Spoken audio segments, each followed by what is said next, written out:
someone. I do not pay my taxes. And is H-Box going to be the Forbidden Juan? The one that will potentially end Ossify's game? He has not lost a game this tournament, by the way. Ossify? He's perfected everyone? I believe so. Yeah. How does he have a -10 on the performance? That's got to be a DQ. Where's the -10? It's 4 sets, 4 perfects. And he's played JJM and Faust 3-0, Ices 3-0 Puff. Actually, JJM went Peach. Went Peach. This is a JJM Peach tourney. All right, I take it back. And then you've got Hungrybox, who is also probably absolutely working every button. We saw 3 over Itai, which was a pretty solid win. Itai then knocked Toussaint out of the bracket. Itai has beaten Toussaint, I want to say 11 or 12 times in the last few years. Yeah. And is heavily positive. Itai is a monster at the Ditto. In the VIP room, I was talking with H-Box because he asked me to warm up. And he told me that he was worried about Itai because he has seen what Itai can do. And in his words, I am so glad that that set is a best of 5. And you never hear H-Box scared of Foxes. He just straight up said, like, I need the time, I need the space. Yes. It's funny because he looked better at the start of the set, and then Itai started to rally it back as he went, but he beat Mateo, who also beat Toussaint. Yes. It was the same bracket that Palpa faced at Shine 2023, where Palpa lost to Mateo and then got upset by Itai. That's right. To make top 64, I believe. The exact same way. Wow. And then Hungrybox is going to have to try and avenge Faust here, who was also 3-0'd by Ossify. Brutally as well. Yeah. Amazingly, but what makes Hungrybox so different? I've heard a top player say it would be really, really nice if outside of all of the, you know, all of the mind games, all of the tricks, all the setups, all the various little things that he hits you with and then you get used to, it would be great if he weren't one of the best players in the world. Yes. But he still is. He is. He comes down from this content throne every once in a while to remind us of why he is one of the greatest of all time and why he's forever etched on the pantheon of the 5 gods. People are saying that if he has like another run at #1 and Mango, I don't know, something bad happens. He retires again. He retires again for the 7th time. There could be a new #2. Maybe a #1. #1, yeah. H-Box might be the GOAT. It feels like Mango and Hungrybox are just trying to outlast each other. And they're going to be, you know, 75. Fighting it out one last time for who gets to be #1 in the world. And Armada is just happily retired for 50 years. Playing Super Mario 64. It's still Super Mario 64. #1 in the world. #1 in the world is Super Mario Easily 64. Yeah. But Ossify, I mean, one of the greatest rising talents we've seen in a long time. He has a lot of shades of Zayn in which, like, he already has gotten past the aura of beating a top player because to beat through the top 10, like beating a god and beating one of like the top 5 players, top 10 players in the world is really hard, especially the first time you do it. And he kind of made quick work of Mango. I mean, game 5, but the games got worse and worse and worse. So it was like 2 stock or 3 stock. And then the last game, he was up 3 stocks to 1 and Mango had to make a comeback. And he was doing it, but Ossify full was control too powerful at the end. Yeah, it almost, watching that set, felt like Ossify was nervous to start out. Mango got used to that level. And then Ossify just adjusted to the pressure. Which is crazy because Ossify was a player who I would say most of the Melee scene did not know for maybe even 6-7 months ago. And now he's a household name, taking down all these incredible players. Like, someone who we hadn't heard of beating Mango seems unforeseen. Well, it's funny because like the people that maybe don't know Ball as well saw like the losses to Sermeris, saw the loss to Ossify, and they're like, we don't know who that is. That means Mango's washed. No, they're just really, really good. Yeah. Ossify at a Genesis also. He beat SFOP. He beat SFOP, He beat Khalid. He did beat Khalid. It's not just, oh, this Marth can beat Spaceys, because that's something that Zayn had to go through for a while. He beat Muff. He did beat Muff. Yeah. Game 5 in a very, very sloppy set, admittedly. Right, yeah. But he did it, and that's what's important. Yeah. But, like, after Zayn beat Club, for some time he had this, like, people said that he would only beat Spaceys for the, like, longest amount of time. He beat Leffen, and he was getting closer to H-Box, but he was always designated as a Spacey Slayer. And I feel like Ossify has already surpassed that. Like, he's not the Spacey Slayer who's bound to be top 10. He's beating all these floaties, too. Oh, and immediately gets hit with, gets hit with up tilt immediately, but does manage to not get the reaction tech chase for the rest. Kind of breaks out well for Ossify. Yeah, something I've seen Ossify do a lot is either off of grab or in raw neutral, he just goes for a raw dash attack to catch H-Box's drift back. That's weird. I don't see Marths do that very often. Yeah, what an interesting idea. I saw kind of a flood pivot to start out. See how Ossify's doing right now, controlling the stage, trying to stop Hungrybox from asserting himself again, but Hungrybox on the ground.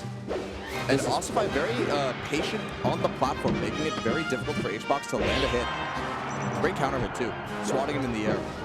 In the set versus Faust, Ossify did a really good job at keeping Puff off stage, even gimping him at one point, which is really hard to do as Marth. That will be fascinating to see how that goes. Misses a ledge cancel there with the down air.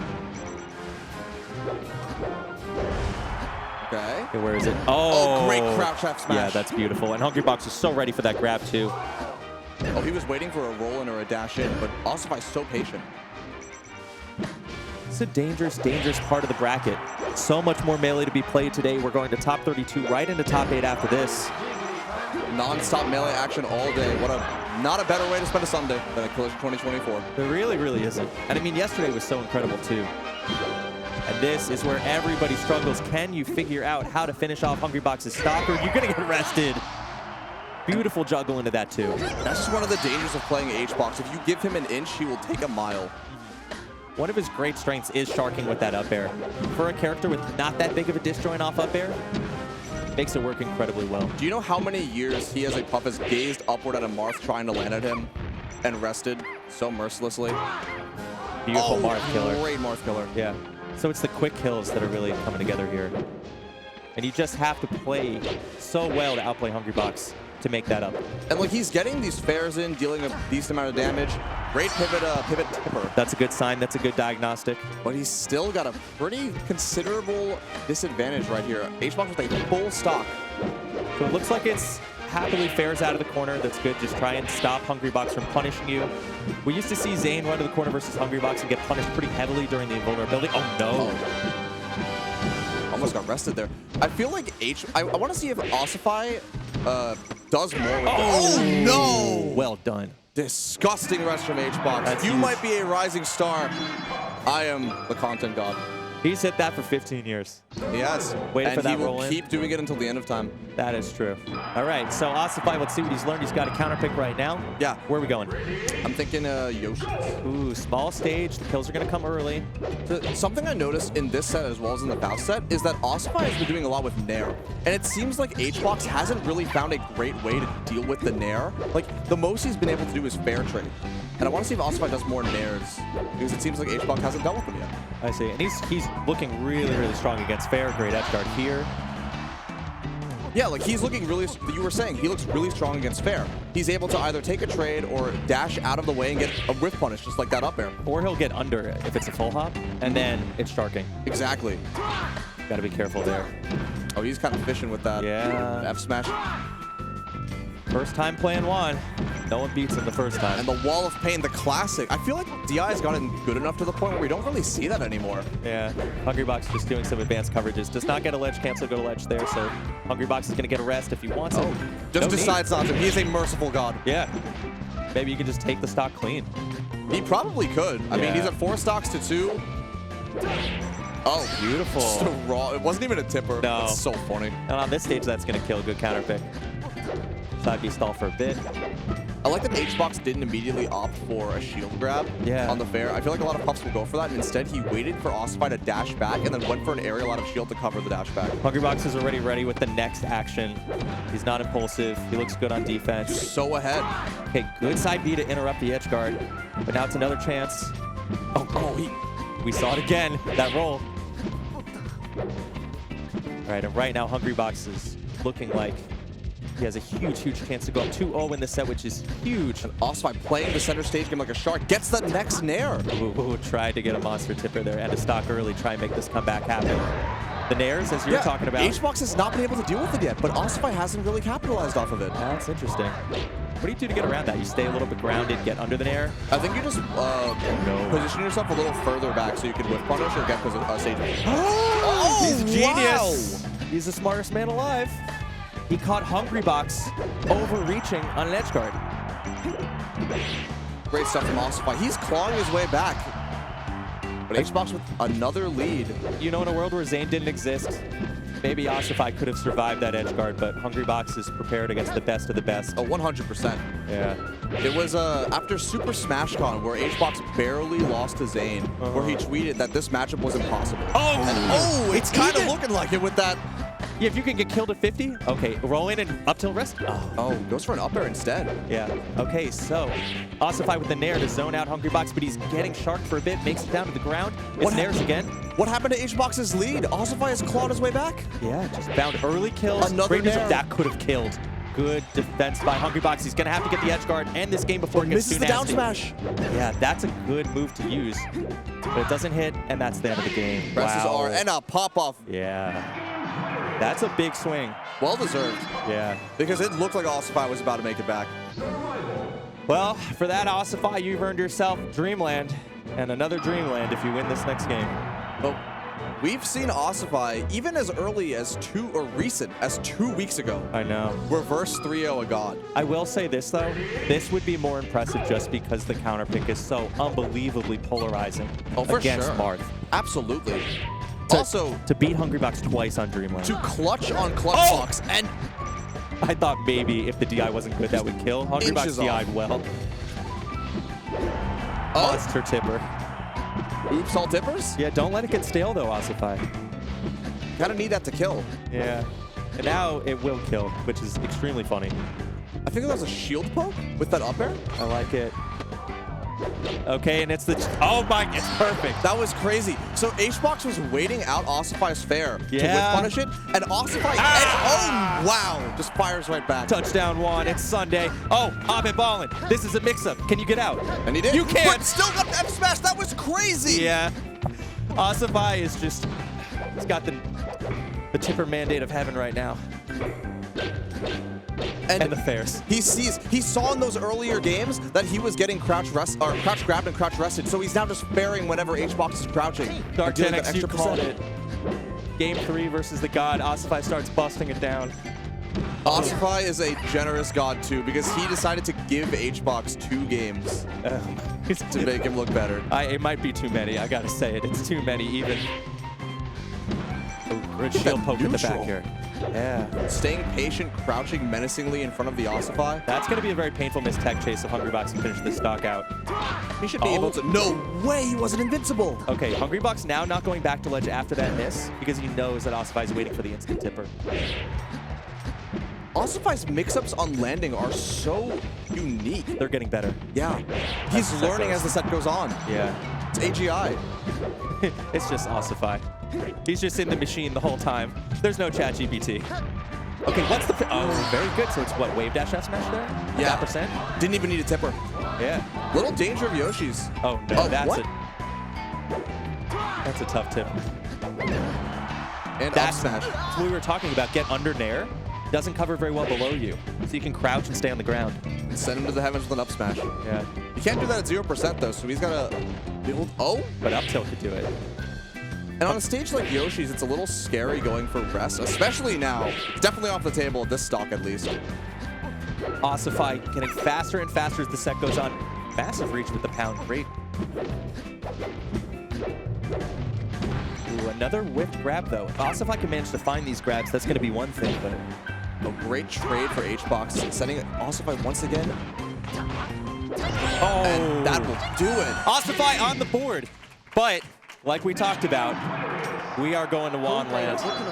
We are going to Wanland. Dreamland is a menace to all characters who have to deal with HBox. Yeah. His prowess on the stage is unmatched. He may be the best player of all time on this stage. I think so. You know this well. You know the song.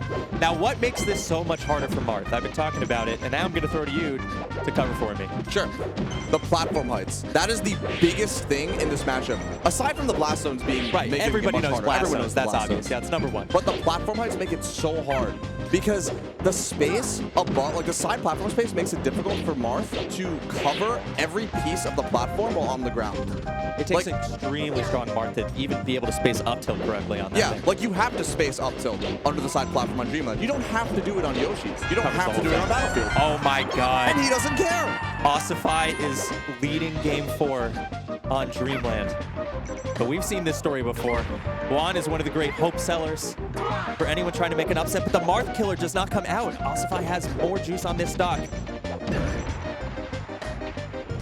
I like how he doesn't overextend. They're just letting Ossify get back to stage, knowing that he can maintain center. And here's the mix. The mix-up. Can he get got out? him off the tech too. Yeah, that was strong.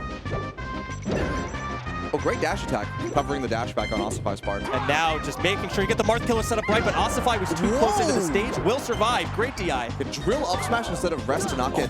I think he respects Ossify's punish game too much that he can't go for a rest there. That's right, and Ossify does not respect anybody's recovery game. We'll throw that tipper F smash because that will kill. That's an amazing setup. I'm loving HBox's drill. Use of drill is incredible. Tech chases. The drill edge cancel up air. Looking like Toussaint with that. Look how happy Hungrybox is to just throw Marth up even if there's no combo, relying on his super strong sharking game. Ossify got down that time, but we'll see what happens next. Now Ossify playing the aerial game center stage. Hungrybox floating safely above the top platform. I would say rhythm of the game says Hungrybox could slow down a little bit. Ossify was super speed on Yoshi's, and here, oh, great grab. Oh, what a call out. Very deep, super safe. Now Hungrybox has once again regained all the momentum. He's going to have to test this new player, see how Ossify overextends and punish for trying to get a lead back too quickly. The first in what will be plenty of sets. Oh my lord! Can you imagine? That would have been Hungrybox crazy. had actually really strong DI off the throw there, which is crazy because he's expecting the nil turnaround grab. Just amazing awareness from HBox. Yeah, that could have been a stock. I mean, it was great of Ossify to go for it too. Oh, I mean, incredible play, but again, if Zane didn't exist, that might have worked. Oh, that's dangerous. That's dangerous. No double jump. Still in the air. Only gets a little bit of percent off of it. Okay. HBox's DI on these side Bs is great. It feels like how a lot of foxes have to preemptively DI for the up throw up air. Yes. Or for the up throw. And HBox is preemptively DI on these side Bs. Yeah. Hungrybox's DI was kind of a sticking point for a while, and now is just looking completely elite. Oh, break the shield. Oh, this is looking bad. Gets the grab. Hungrybox's discipline on the tech chase led to that edge guard, led to this 3-stock to 1 lead. He is looking like an unkillable machine right now. And Ossify struggling to get any sort of strong hit. This is where dreams die. We've seen it so many times. Tipper fair, but it's still 2 stocks to 1. You have a lot of percent to go. Yes, there's still definitely potential for Ossify to make this comeback. That's right. We've seen him do it before. Oh, big, big, big. The DI's a little funky, but Hungrybox makes it out only 32%. Great DI on that fair as well. Yeah, that could have been a big combo if that Nair managed. That's another thing about Dreamland. He can always DI safely to the top platform if he's at high enough percent. Marth can't really cover it super well. Edge guard opportunity. The Marth killer is not really... Puff is tricky, right? A little bit. You have to fast follow. You have to do something. Just throwing out these aerials, trying to catch Ossify's landing. Great spot for Hungrybox, has stage control. Ossify pushed off the stage, gets aggressive. Yeah, he read a dash back and Ossify decided to just hold shield. Ooh. Very scary at this percent. I would say so. You do not want to go off stage against a player like Hungrybox on Dreamland. Here's the sharking, the up airs are coming out. Oh, gets dared. Tech chase it. Oh, wow! Spot dodge rest. Incredible awareness from Hungrybox. Diffuses a very, very scary opponent who is learning as he went. You may have beaten Mango, but you can't beat me, the true GOAT of the game. Oh, no. That's what he's saying. That's what he thinks right now. You can't be saying this. I'm just reading what he's saying to me. That's true, yeah. Melee is a conversation between 2 players, and that's what we see on the screen. That I am better than that other guy. It is the eternal rivalry. It is. They'll be playing Melee until the day it dies. I would love to see their next set. I mean, that was very, very interesting. Ossify is going to go down into losers, play somebody for 17th. I want to say probably Nikki. Probably. You know what's scary about this, though? If you're Hungrybox, at least. Because you know Ossify's not going away. No, yeah. This is the first of many. Yeah, this is the only the beginning. He's only going to get better from this. Do you remember those tweets where SFAT would barely beat Zane again? And for those of you saying this did happen. SFAT beat Zane a bunch of times as Zane was getting better. And I remember the last time he's just like, I don't know if that's ever going to happen again. And it didn't happen again. He's just getting too strong. It's just absurd. Yeah, Nikki 3-2 Rishi, extremely strong Marth in the matchup. Yes. And now Nikki will play, after barely losing to Zane, Nikki will play Ossify. Oh, I think Nikki can do that. I think Nikki can do that. That would be a huge win for Ossify. Also noteworthy is that Triff beat Jmook again. Oh the last time that I was talking with Patches a little bit about this. Jmook's one of his best friends, if not his best friends. And the last time Jmook lost to a Peach ever was at Omega 3, where Triff, I believe, reverse 3-0'd him. Uh-huh. And today, Triff just 3-1. Yep. We saw the first 2 games as Rivals was going on. And when was Omega 3? Like 2017? I think it was 2018? 2018? Or Yeah. 2017. I We're don't talking remember. 7 years ago. And J-Mook, even 7 years ago, could take Triff to Game 5. Yeah. And Triff has managed to keep up so well over the years. I mean, even now that J-Mook's top 3. Yeah. Bracket Demon. I guess so. Yeah. It's not the easiest matchup. It's not. No, not at all. And Triff looked incredibly composed. We'll go on to play Mango in Winners Quarterfinals. That's going to be fun. I remember the last set I watched them play. I don't remember if it was the last set they did play, but we saw Marth Marquez take a game. I love Marth Marquez. I have full belief in Marth Marquez. Please, I'm begging you. We need to see this on FD.